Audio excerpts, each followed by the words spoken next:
Hello friends, praise the Lord. நியாயாதிபதிகள் 3:20 போட்டிருக்கு, உம்மிடத்திலே சொல்ல வேண்டிய தெய்வ வாக்கு எனக்கு உண்டு என்றான்.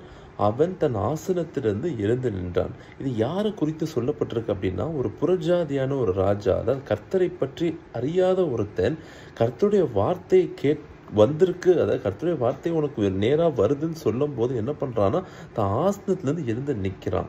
இன்னைக்கு கர்த்தரை அறிந்த நாம் கர்த்தருடைய வசனத்திற்கு எவ்வளோ முக்கியத்துவம் கொடுக்குறோங்கிறத நம்ம என்ன பண்ணணும், ரொம்ப கவனிக்கணும். ஏன்னா யோவான் 5:39 சொல்லுது, தேவ வாக்கியங்களை ஆராய்ந்து பாருங்கள் சொல்லி.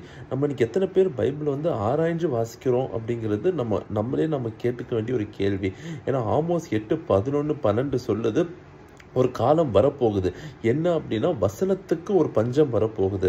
வசனத்துக்கு ஒரு பஞ்சம் அப்படின்னா பைபிள்லாம் எரிச்சிருவாங்க, இல்லைனா எங்கேயுமே பைபிள் கிடைக்காது, அப்படி கிடையாது.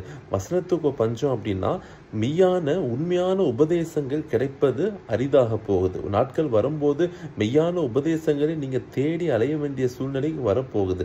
ஸோ அதுக்கு முன்பதாகவே நம்ம வேதத்துக்கு கொடுக்க வேண்டிய கனத்தை கொடுத்து நம்ம அதை வாசிக்க பழகணும். ஏன்னா யோவான் 14:26 சொல்லுது, பரிசுத்த ஆவியானவர் நம் கூடயே இருந்து என்ன பண்ணுவார்னா, நம்மளுக்கு போதித்து நமக்கு வேத வாக்கியங்களை வெளிப்படுத்தி காட்டுவார். ஸோ வசனத்தை அறிந்து ஆராய்ந்து வாசிக்க நம்ம இப்பவுமே பழக ஆரம்பிக்கணும். God bless you.